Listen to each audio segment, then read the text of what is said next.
Hello student, स्वागत है आपका मेरे YouTube channel math plus YT पर। और एक लंबे अरसे बाद हम फिर से मिल रहे हैं, रूबरू हो रहे हैं। बोर्ड ने सिलेबस जारी कर दिया है नया, उसके अकॉर्डिंग हम एक एक्सरसाइज आपको करा चुके हैं। 15 एक्सरसाइज 15वीं प्रश्नावली वृत्त से संबंधित क्षेत्रफलों की। और आज हम बात कर रहे हैं एक्सरसाइज 10 की बिंदुपथ यानी लोकस की। इसके अतिरिक्त हमने जितनी भी क्लासेस पहले ली हैं, सेकेंड चैप्टर है, third, fourth, fifth, six, seventh, eighth, ninth, इन सभी चैप्टर के जो बोर्ड के अकॉर्डिंग आने वाली चीजें हैं उन सभी को मिलाकर के एक प्लेलिस्ट तैयार की गई है। उस प्लेलिस्ट में आपके पास सभी क्वेश्चंस और जो मटेरियल आपको नए बोर्ड एग्जाम में मिलेगा वो सारा वहां पर अवेलेबल है। अब आपको नए सिलेबस के अकॉर्डिंग उस प्लेलिस्ट को पढ़ना चाहिए, तो आप अन्य वीडियोस को सर्च करने की बजाय, देखने की बजाय, आप प्लेलिस्ट जो कि साफ लिखी हुई है वहां पर आरबीएससी सिलेबस क्लास 10th के अकॉर्डिंग, और फिलहाल उसमें 38 वीडियो हैं और एक सिलेबस का भी मिलाकर 39 वीडियो वो हैं। तो उन 39 वीडियोस को आप बिल्कुल प्रिपेयर करें अच्छे से। आपका लगभग 50% कोर्स वहां पर हो चुका है और एक ही प्लेलिस्ट में आपको 50% कोर्स मिल जाएगा। और आगे की क्लासेस को हम कंटिन्यू आपको प्रोवाइड कराते रहेंगे समय समय पर। फिलहाल आज हम देख रहे हैं एक्सरसाइज 10 को। वीडियो शुरू करें उससे पहले यदि आप मेरे चैनल पर नए हैं तो प्लीज चैनल को सब्सक्राइब कर लीजिए, ताकि आगे आने वाले वीडियोज के नोटिफिकेशन भी आपको मिलते रहें। तो चलिए शुरू करते हैं आज का वीडियो।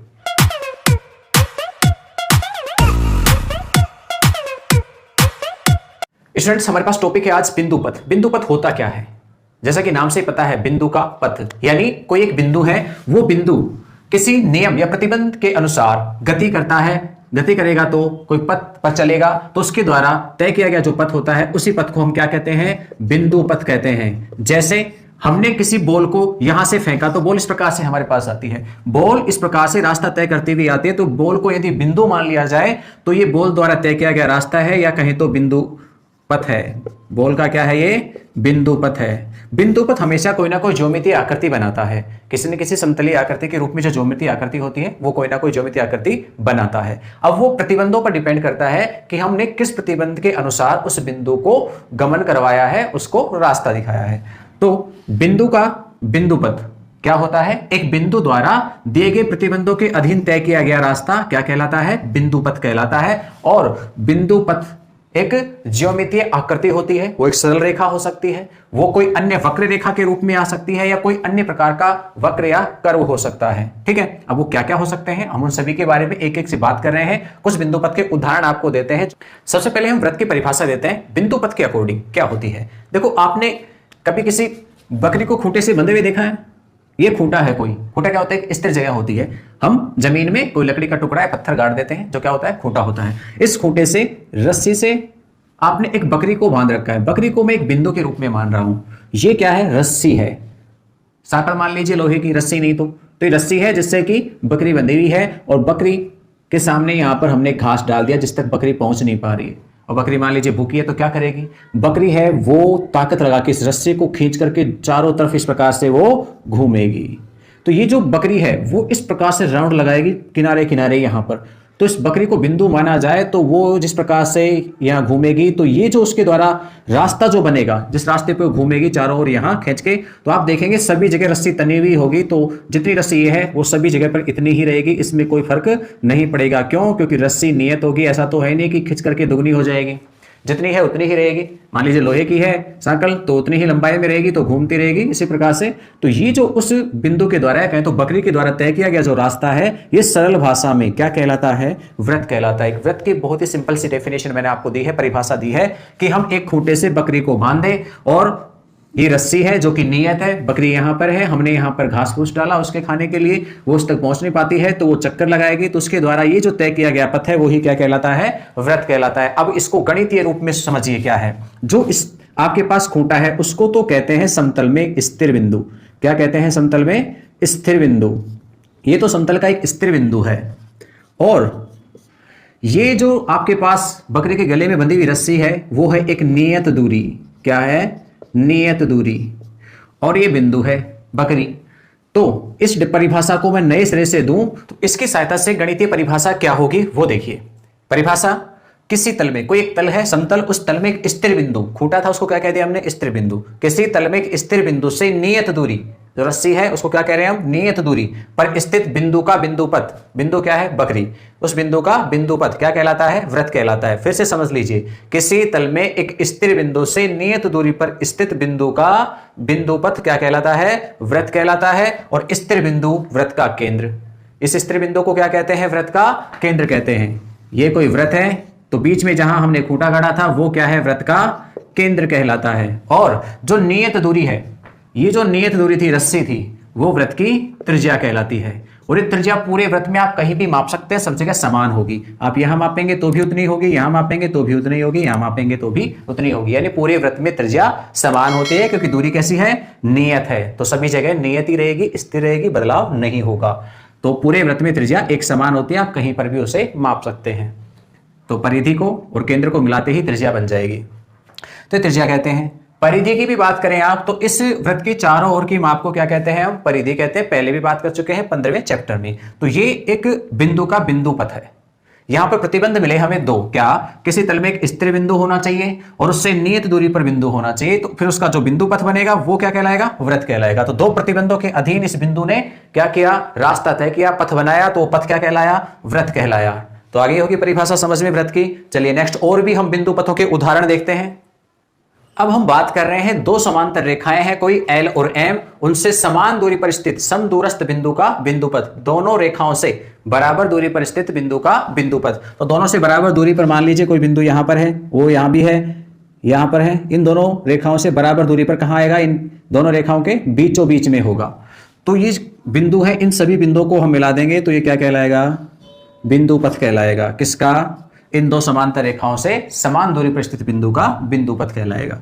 तो ये दो रेखाएं हैं, फिर से देखिए, उन दोनों रेखाओं से बराबर दूरी पर स्थित ये कोई बिंदु है, ये दोनों बराबर दूरी पर हैं, ये बिंदु भी दोनों रेखाओं से बराबर दूरी पर है, ये बिंदु भी दोनों रेखाओं से बराबर दूरी पर। ऐसे बहुत सारे बिंदु हमने लिए और सबको हमने क्या कर दिया, सीधा मिला दिया। तो ये जो रेखा बनी, ये रेखा इन दोनों रेखाओं से समान दूरी पर स्थित बिंदुओं का बिंदुपथ है। ये दोनों समांतर है तो ये भी इन्हीं के समांतर होगी।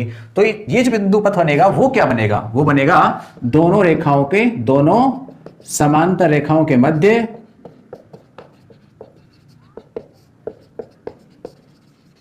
समांतर रेखा ही बन जाएगी। इन बिंदुओं को मिलाने से बनने वाला बिंदुपथ दोनों समांतर रेखाओं के मध्य में एक समांतर रेखा होगी। ऐसे ही और भी हम बात करें, कोई एक हमारे पास रोड है और उस रोड के ऊपर हमने एक पहिए को लुढ़का दिया। किसको लुढ़का दिया है, पहिए को। पहिए का जो बीच में आपके पास केंद्र है, इस केंद्र का, इस पहिए के केंद्र का बिंदुपथ क्या बनेगा। देखो हम इस पहिए को यूं घुमाते हुए लेकर आएंगे तो ये पहिया इसी प्रकार से आपके पास घूमता हुआ आगे चला आएगा और इसके ये जो केंद्र हैं, आप इन केंद्रों को मिला दोगे तो केंद्र का क्या आ जाएगा, बिंदुपथ आ जाएगा। ये केंद्र इस प्रकार से चलता रहेगा। तो इस केंद्र को मिलाने से बनने वाली आपके पास जो आकृति है वो क्या बन रही है, एक रेखा बन रही है। रेखा भी कैसी, ये जो नीचे रोड है, सड़क है, उसके समांतर एक रेखा है। तो एक पहिए को समतल पर लुढ़काने पर, एक पहिए को समतल पर लुढ़काने पर उसके केंद्र द्वारा बनने वाला बिंदुपथ सड़क के या समतल के समांतर होगा। तो ये केंद्र का जो बिंदुपथ है वो समतल या सड़क के समांतर होगा, सड़क के समांतर एक रेखा होगी।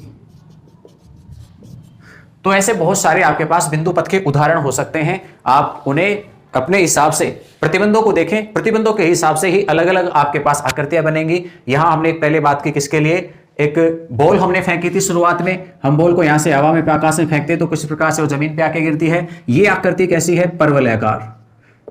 तो इस कंडीशन में इस बिंदु यानी इस बॉल के द्वारा तय किया गया रास्ता यानी बॉल का जो बिंदुपथ होगा वो कैसा होगा, परवलय की आकृति का होगा। ऐसे ही हमने वृत्त की परिभाषा दी आपको, दो समांतर रेखाओं से समान दूरी पर स्थित बिंदु का बिंदुपथ है, वो दोनों समांतर रेखाओं के मध्य एक समांतर रेखा होगी।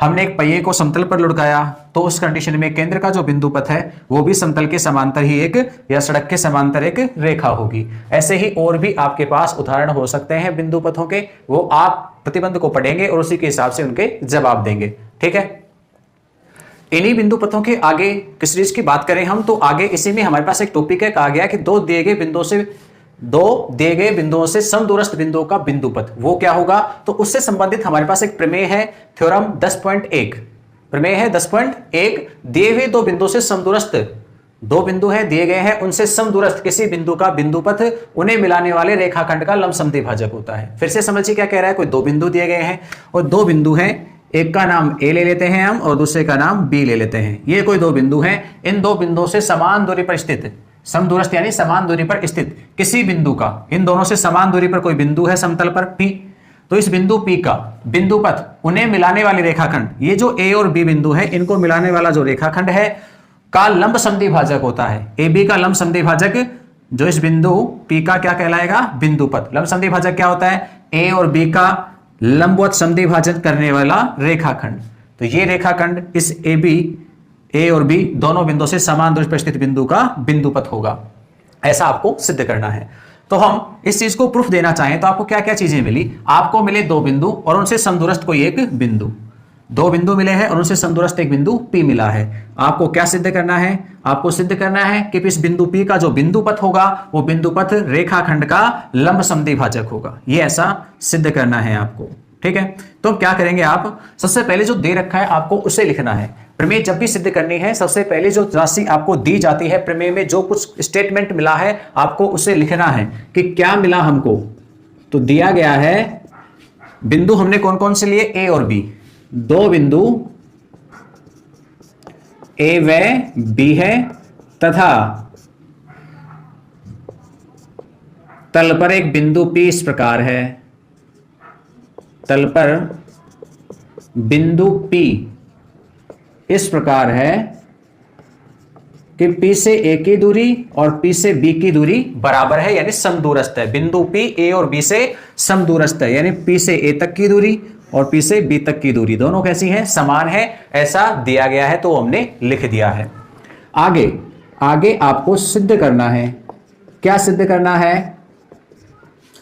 P का बिंदुपथ, जो बिंदु P है उस बिंदु P का बिंदुपथ क्या होगा, AB का लंब समद्विभाजक होगा, AB का लंब समद्विभाजक होगा। ऐसा आपको सिद्ध करना है। सिद्ध करने के लिए हम यहां पर छोटी सी रचना करेंगे। क्या रचना करेंगे, ये जो हमारे पास AB रेखाखंड है, कौन है, AB रेखाखंड, उस AB रेखाखंड का, भाई ये लाइन मैंने समझाने के लिए खींची थी कि ये लंब समद्विभाजक होगा। ये AB जो रेखाखंड है, इस AB रेखाखंड का हम मध्य बिंदु M ले लेंगे। क्या ले लेंगे, मध्य बिंदु M, और M को हम P से मिला देंगे। AB का मध्य बिंदु, मध्य बिंदु ध्यान रखना हमेशा A और B से समदूरस्थ होगा, दोनों से बराबर दूरी पर होगा। मध्य बिंदु M लिया, वह उसे P से मिलाया, ठीक है, P से हमने इसको मिला दिया। अब आपके पास दो त्रिभुज बन गए। हम इस प्रमेय को उत्पत्ति देंगे या कहें तो प्रमाण देंगे। तो प्रूफ क्या होगा, दो त्रिभुज बने हैं, दोनों त्रिभुजों में ध्यान से देखिए। अब आप, एक तो है त्रिभुज AMP और एक अन्य दूसरा त्रिभुज है वो है BMP। इन दोनों में क्या समानता है, सबसे पहले AM और BM बराबर हैं, AM बराबर BM। क्यों, क्योंकि M क्या है, M मध्य बिंदु है, किसका, AB का। अभी अपनी रचना की है ऐसी कि M मध्य बिंदु है तो दोनों दूरियां बराबर होंगी। सेकंड कंडीशन है वो है AP और BP की, जो कि हमें दी गई है। क्या दिया गया है, PA इक्वल टू PB।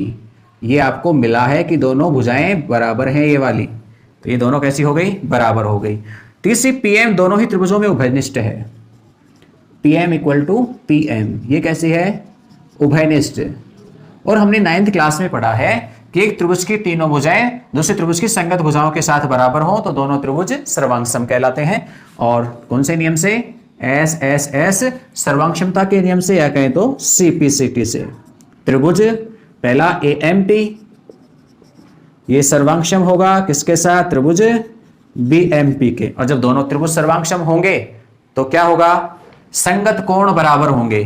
तो ये कोण और ये कोण दोनों कैसे आएंगे, समान आएंगे, AMP और BMP।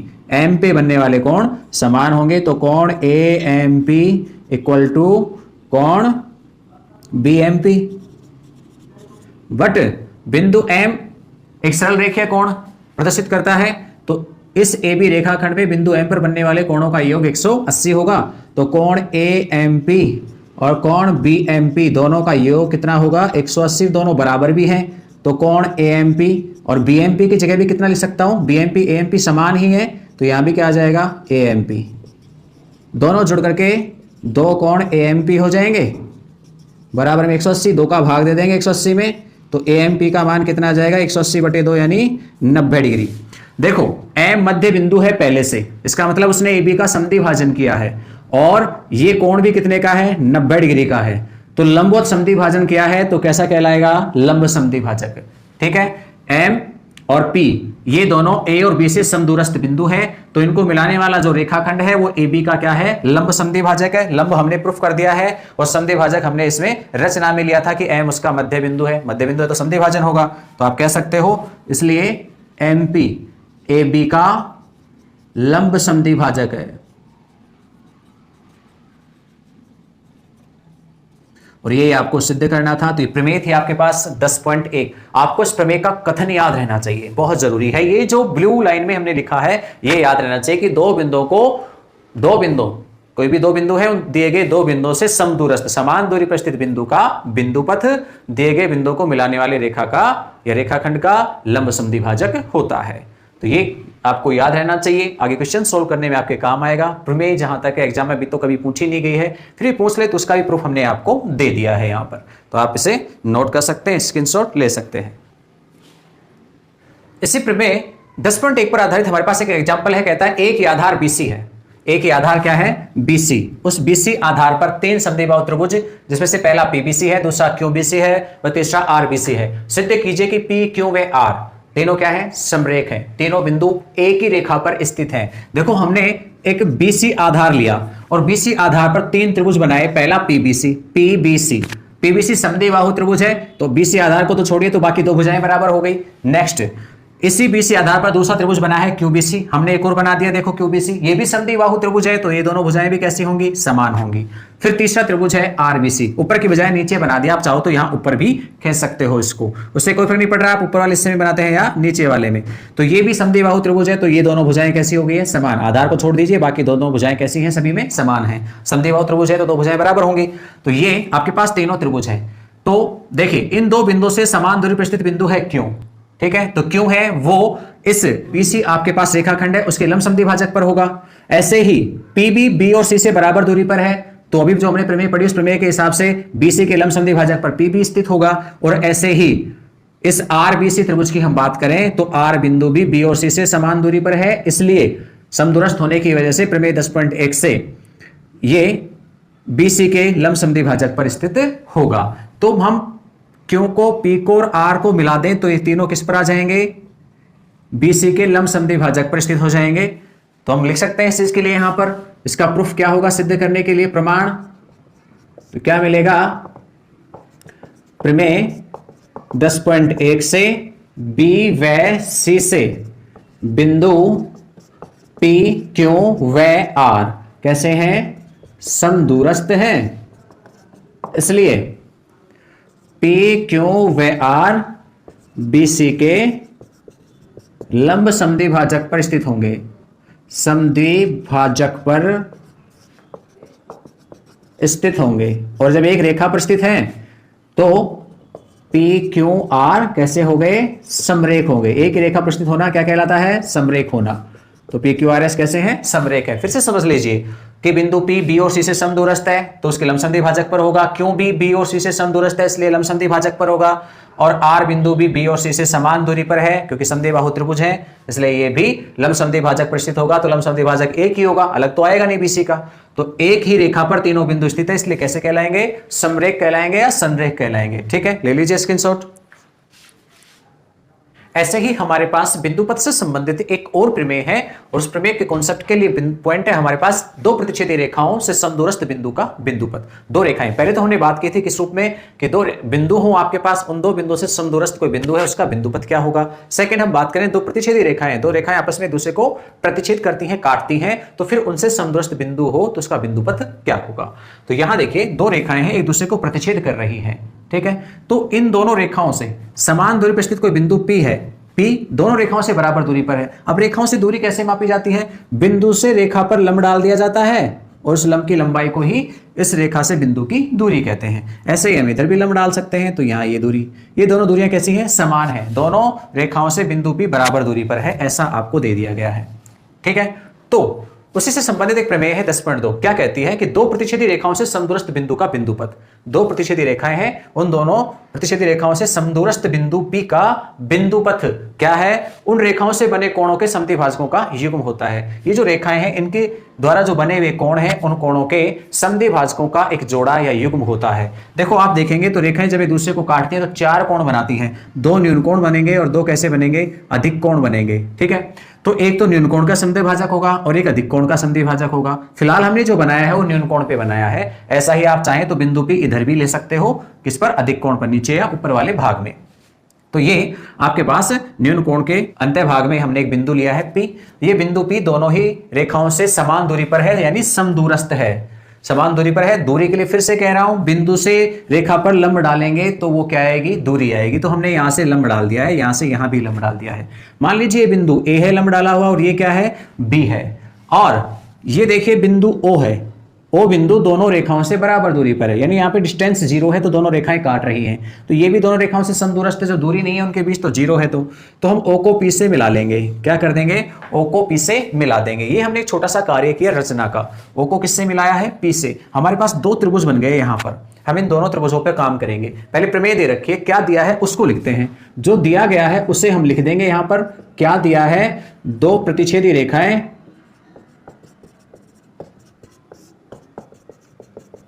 L व M से समदूरस्थ बिंदु P है। अब समदूरस्थ है तो दूरियां बराबर लिख सकता हूं, P से A की और P से B की, तो PA बराबर क्या हो गई है, PB। ये लंब की लंबाइयां कैसी हैं, बराबर हैं। आगे क्या सिद्ध करना है आपको, सिद्ध करना है हमको यहां पर कि P का जो बिंदु पथ है वो इन प्रतिच्छेदी रेखाएं हैं, उनके द्वारा बने हुए कोणों के जो समद्विभाजक है उनका युग्म होता है। तो सिद्ध करना है P का बिंदु पथ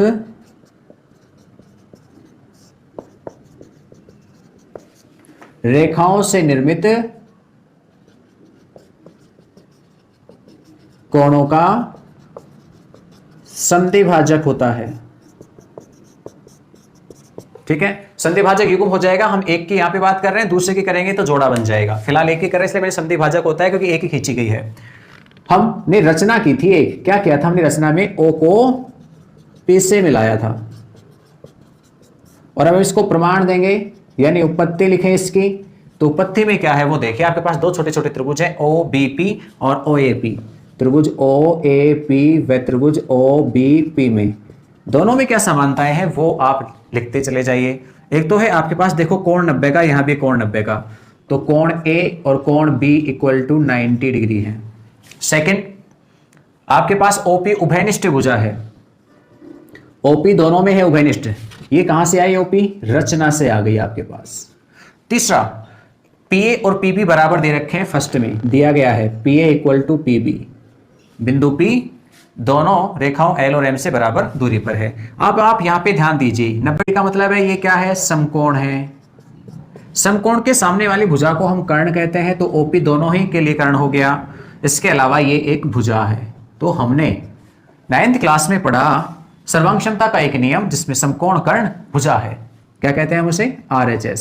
तो RHS सर्वांगक्षमता के नियम से या CPCT से त्रिभुज OAP सर्वांगक्षम त्रिभुज OBP, और दोनों त्रिभुज सर्वांगक्षम है इसलिए संगत कोण बराबर होंगे। अब बराबर होंगे तो बिंदु O पर बनने वाले कोण बराबर हो जाएंगे।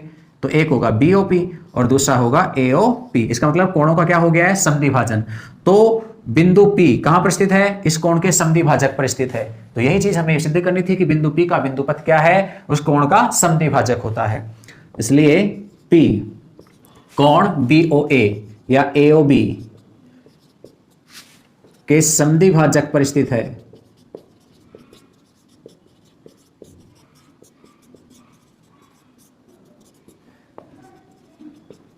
अर्थात दो प्रतिच्छेदी रेखाओं L व M से समदूरस्थ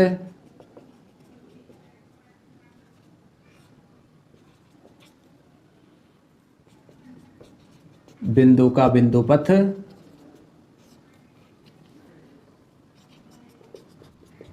न्यून कोण ए और बी का समद्विभाजक है।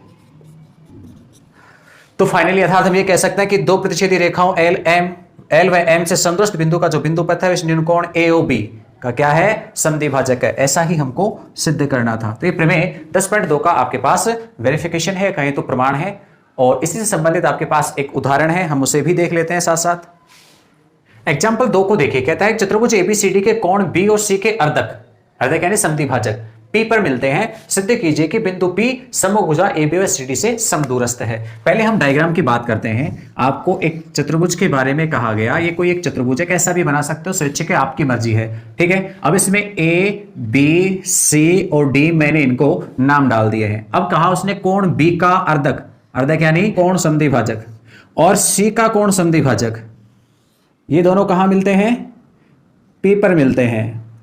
तो जहां भी मिल रहे हैं बिंदु कौन सा है, P है।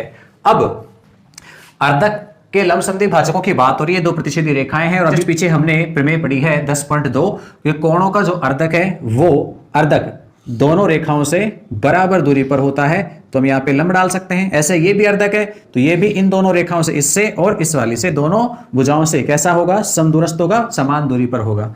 ये दोनों बराबर हैं और ये दोनों भी बराबर हैं, ठीक है।